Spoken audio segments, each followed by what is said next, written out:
Shalom Bapak Ibu, selamat pagi, selamat hari Minggu. Tuhan Yesus memberkati kita semua. Mari kita siapkan hati kita untuk memuji dan memuliakan nama Tuhan, serta mendengarkan renungan firman Tuhan. Tapi sebelumnya mari kita bersatu di dalam doa. Bapak yang baik, terima kasih atas kehidupan, atas nafas kehidupan, atas kesehatan yang Kau telah berikan bagi kami hingga pagi hari ini Tuhan Yesus. Kami siap Tuhan untuk memuji dan memuliakan nama Engkau Tuhan. Terima kasih Tuhan Yesus, terima kasih. Di dalam nama Tuhan Yesus kami berdoa dan mengucap syukur. Haleluya. Amin.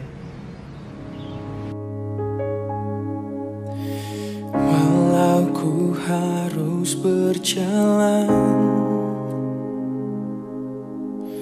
dalam lembah kekelaman, perlindungan-Mu, oh Tuhan, nyatalah bagi hidupku. Tiada pernah sedetik pun, tiada pernah Kau tinggalkan.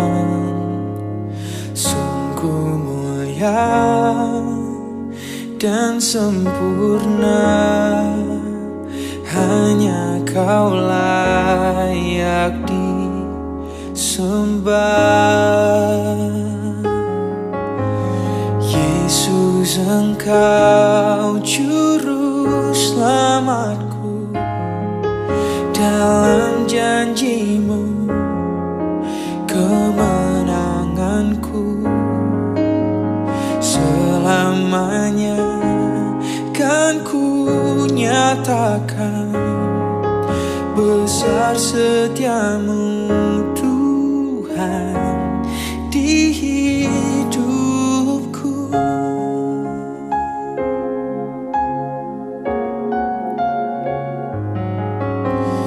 Walau ku harus berjalan di dalam lembah kekelaman, perlindungan-Mu, oh Tuhan, nyatalah bagi hidupku. Tiada pernah sedetik pun, tiada pernah Kau tinggalkan. Sungguh mulia dan sempurna, hanya Kau layak disembah.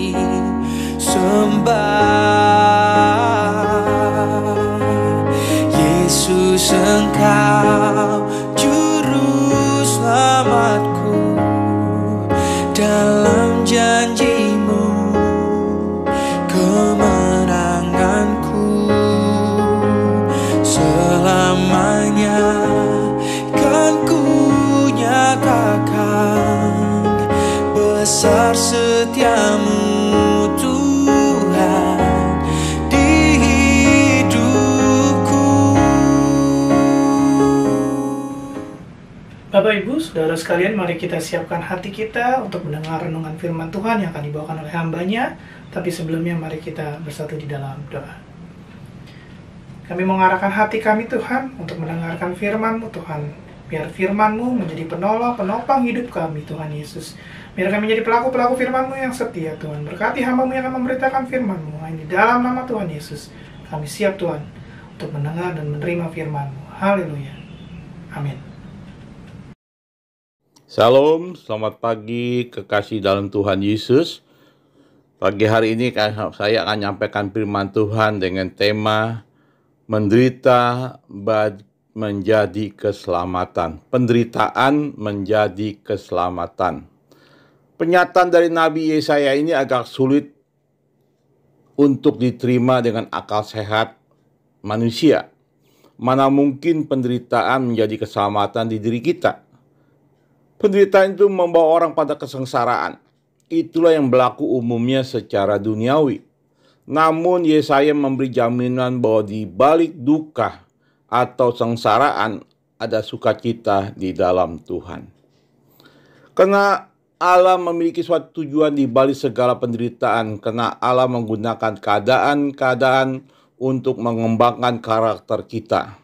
Bahkan sebetulnya Dia lebih bergantung pada keadaan untuk menjadikan kita serupa dengan Yesus. Bahkan sebetulnya Dia lebih bergantung pada keadaan untuk menjadikan kita serupa dengan Yesus. Itulah tujuannya daripada kesengsaraan, bahwa kita mengembangkan karakter kita menjadi seperti Yesus. Alasannya jelas.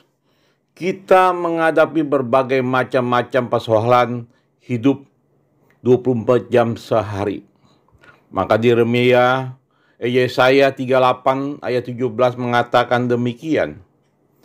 Yesaya 38 ayat 17. Sesungguhnya penderitaan yang pahit menjadi keselamatan bagiku. Engkau yang mencegah jiwaku dari lubang kebinasaan, sebab Engkau telah melemparkan segala dosaku dari hadapanmu. Yesus memperingatkan kita bahwa kita akan menghadapi aneka masalah dan penderitaan di dunia ini. Semua itu kukatakan kepadamu, supaya kamu memperoleh damai sejahtera dalam aku. Dalam dunia kamu menderita penganiayaan, tetapi kuatkan hatimu. Aku akan mengalahkan dunia, bahkan sudah mengalahkan dunia. Maka kita jangan takut dan khawatir, bahwa selama kita bergantung pada Tuhan Yesus, kita akan menjadi umat pemenang, bahkan lebih dari pemenang, karena kita akan mengalahkan dunia ini dalam penderitaan-penderitaan yang ada di diri kita. Yohanes 16 ayat 33. Semua itu kukatakan kepadamu, supaya kamu memperoleh damai sejahtera dalam aku. Dalam dunia kamu menderita penganiayaan, tetapi kuatkan hatimu. Aku telah mengalahkan dunia. Yesus sudah mengatakan dengan sendiri bahwa aku telah mengalahkan dunia. Karena itu dalam dunia kamu menderita penganiayaan, tetapi kuatkanlah hatimu, karena aku telah mengalahkan dunia. Yesus mengalahkan dunia untuk kita, supaya kita dapat menjadi umat yang pemenang, umat yang lebih dari pemenang. Tidak ada seorang pun yang kebal terhadap penderitaan atau terlindungi dari penderitaan. Dan tidak seorang pun yang akan menjalani kehidupan ini tanpa masalah. Memang hidup di dunia ini tidak ada satupun manusia lepas dari masalah. Karena masalah adalah buat kita adalah dikatakan keselamatan. Kenapa keselamatan? Karena kita belajar dengan masalah yang ada, kita lebih dekat pada Tuhan, lebih mengandalkan Tuhan. Setiap kali kita berhasil memecahkan satu masalah, masalah lain sudah menanti untuk menyusahkan hidup kita. Tidak semua masalah itu besar, tetapi semuanya berperan penting dalam pertumbuhan yang disiapkan Allah bagi kita. Dikatakan tadi, setiap kali kita berhasil memecahkan suatu masalah, masalah lain sudah menanti untuk menyusahkan hidup kita. Itulah umum, real hidup di dunia ini. Tidak ada manusia yang lepas dari masalah. Tidak ada manusia yang bebas dari masalah. Tetapi selama kita bergantung hidup kita pada pohon kehidupan, yaitu Tuhan Yesus Kristus, kita akan kuat, mampu melakukan segala perkara. Petrus meyakinkan bahwa penderitaan itu normal. Saya katakan lagi, Petrus meyakinkan bahwa penderitaan itu normal. Dengan mengatakan, janganlah kamu heran akan nyala api siksaan yang datang kepadamu sebagai ujian, seolah-olah ada sesuatu yang luar biasa terjadi atas kamu. Semua masalah hidup kita seolah-olah besar di depan mata kita, tetapi kalau kita hadapi bersama Tuhan, kecil masalah itu. Penderitaan itu menjadi kecil karena kita punya sumber kekuatan, sumber kehidupan kita adalah Tuhan Yesus Kristus. Di 1 Petrus 4 ayat 12. Saudara-saudara yang kekasih, janganlah kamu heran akan nyala api siksaan yang datang kepadamu sebagai ujian.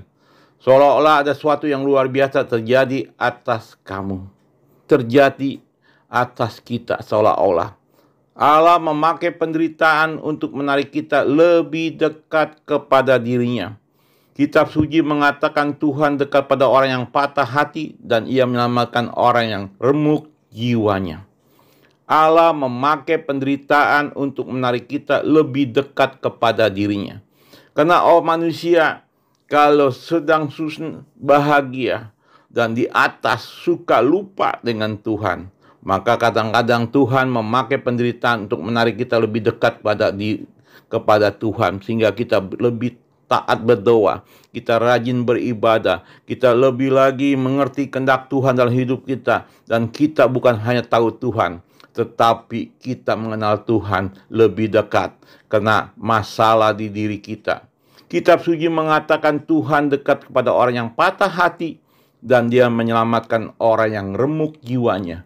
Karena orang yang remuk jiwanya banyak kan dalam masalah hidupnya, baru dia remuk jiwanya. Dalam penderitaan, dalam persoalan hidup, dia baru remuk jiwanya. Tetapi di dalam kebahagiaan, kadang-kadang dia nggak acuh dengan apa yang ada di depan matanya, yaitu Tuhan yang dia harus sembah. Kewajiban dia lupakan. Mazmur 34 ayat 18. Tuhan dekat pada orang yang patah hati dan ia menyelamatkan orang yang remuk jiwanya. Pengalaman penyembahan kita yang paling hebat dan mendalam mungkin terjadi ketika kita tengah mengalami masalah. Mengalami masa-masa tergelap dalam hidup kita. Ketika kita patah hati, baru kita akan lebih dekat pada Tuhan. Ketika kita merasa ditinggalkan dari orang lingkungan kita, kita baru bisa mencari Tuhan. Dan diri kita tidak terpilih daripada lingkungan sehingga kita sendiri.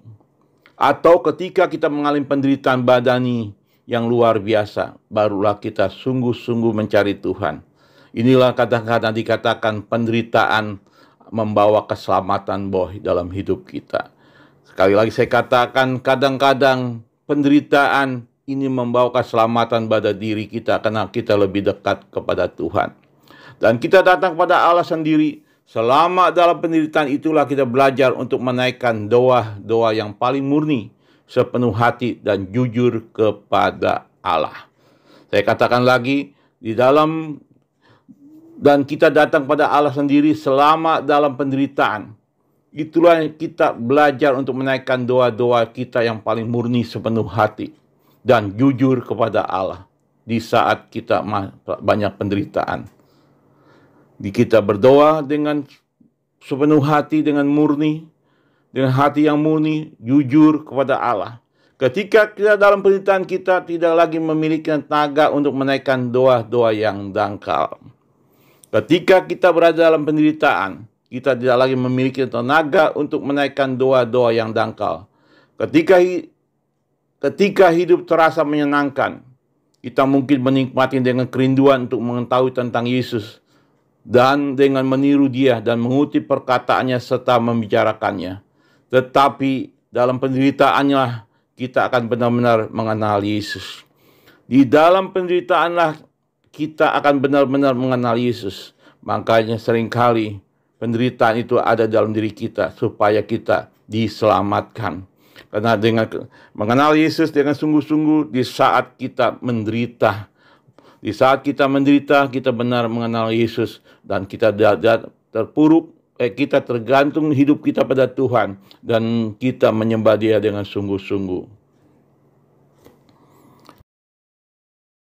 Mari kita mempelajari berbagai hal tentang Allah di dalam penderitaan. Karena hal itu tidak bisa kita pelajari dengan cara lain.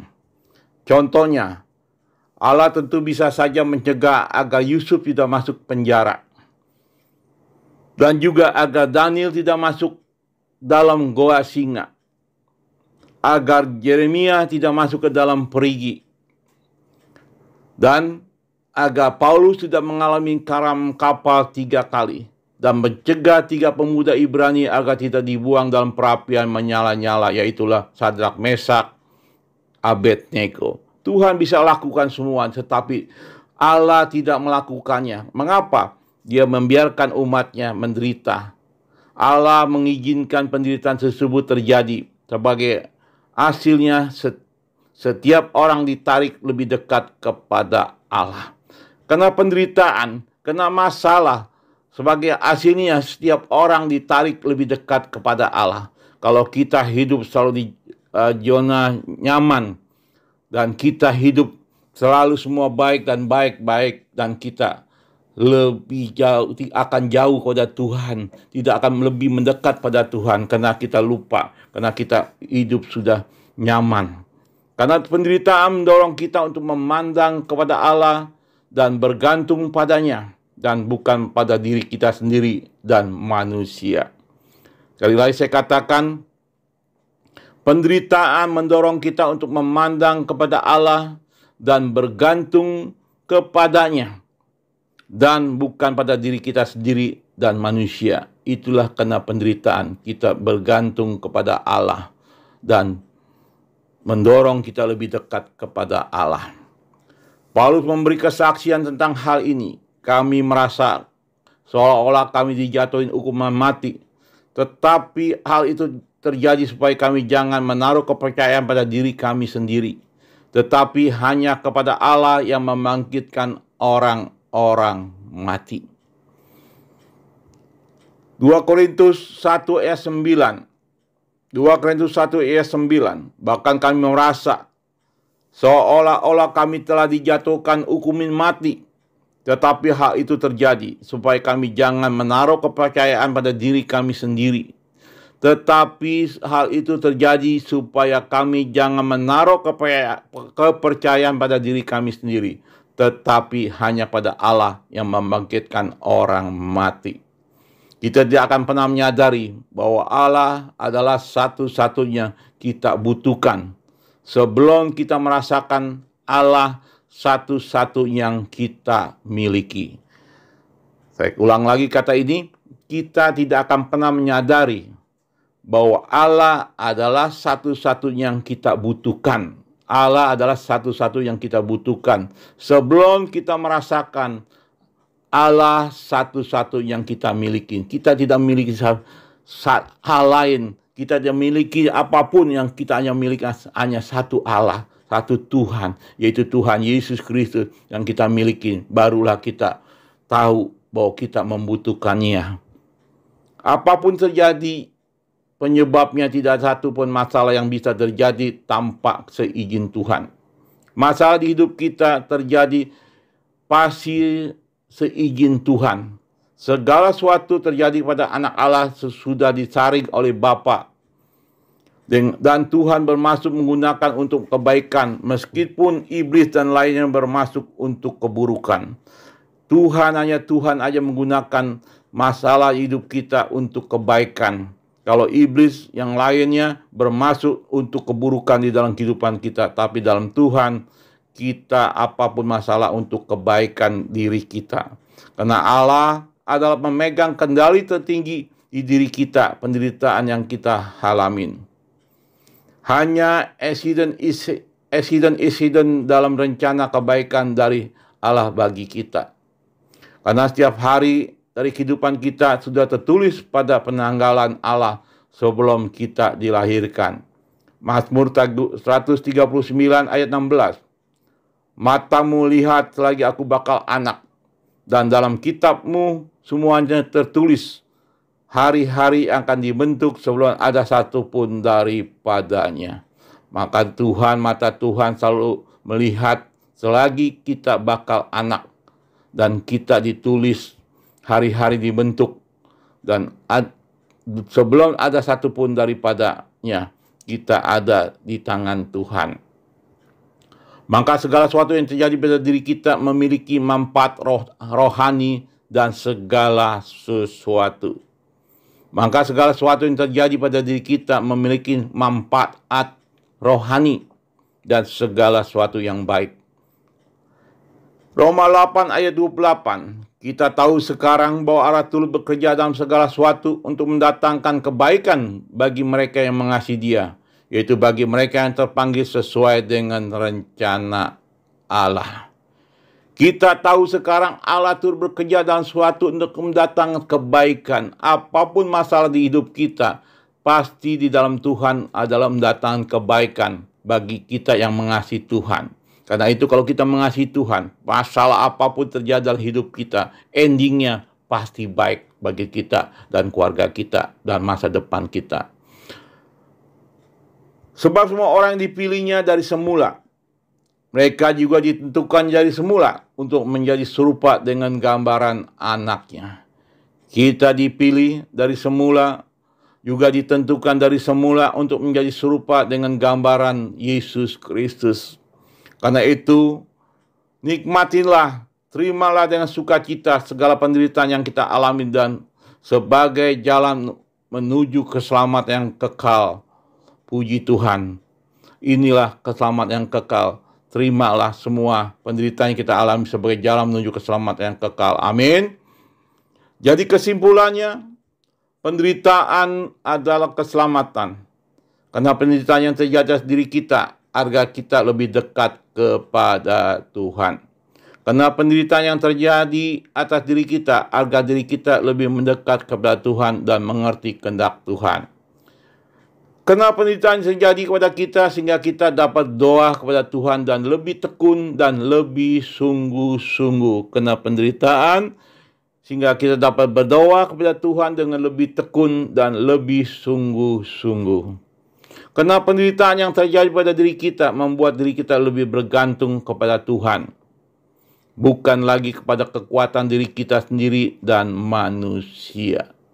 Saya ulangi lagi, karena penderitaan yang terjadi kepada diri kita membuat diri kita lebih bergantung pada Tuhan, bukan lagi kekuatan di diri kita sendiri dan manusia, sehingga diri kita dalam penderitaan menjadi keselamatan di dalam diri kita, dan masa depan kita juga hanya bergantung pada Tuhan dan keluarga kita. Karena penderitaan menjadi keselamatan.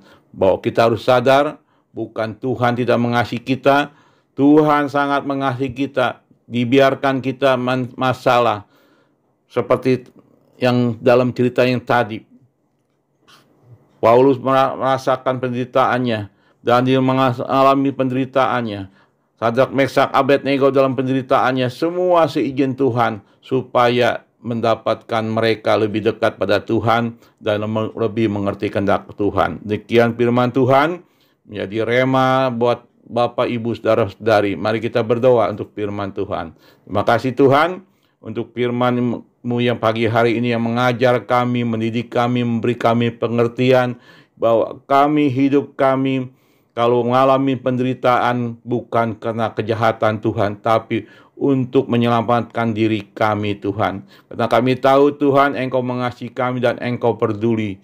Dan segala langkah hidup kami Tuhan, hanya di dalam tangan Engkau Tuhan. Terima kasih untuk semua di tahun Februari tanggal yang ada ini Tuhan.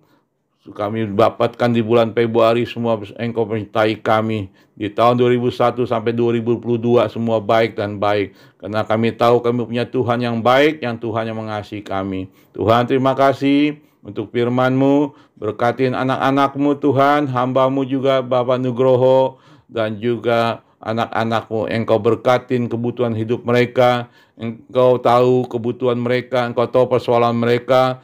Engkau tahu beban hidup mereka. Engkau angkat mereka naik-naik Tuhan, bukan turun.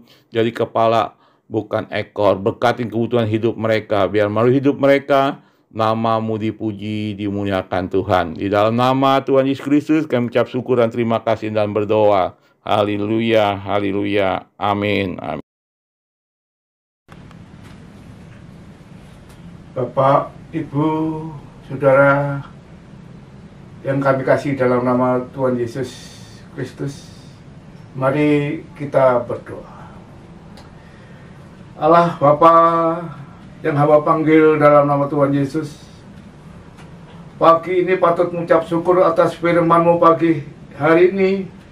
Bila kami diingatkan untuk senantiasa pada jalur keselamatan, hingga suatu saat kehidupan kami semua bisa meraih apa yang kami rindukan, yaitu di tempat langit baru dan bumi yang baru. Terima kasih. Engkau berkati pelayanan Bapak Evangelis Yusuf dimanapun dalam pelayanannya, pimpin dan beri hikmat sehingga menjadi berkat bagi orang banyak. Saudara-saudara yang kami kasih dalam nama Tuhan Yesus Kristus, pada pagi hari ini terimalah anugerah dan berkat daripada Allah Bapa, kasih sayang dari Tuhan Yesus Kristus, dan dalam persekutuan Roh Kudus menyertai saudara hari ini sampai selama-lamanya. Amin. Tuhan Yesus memberkati.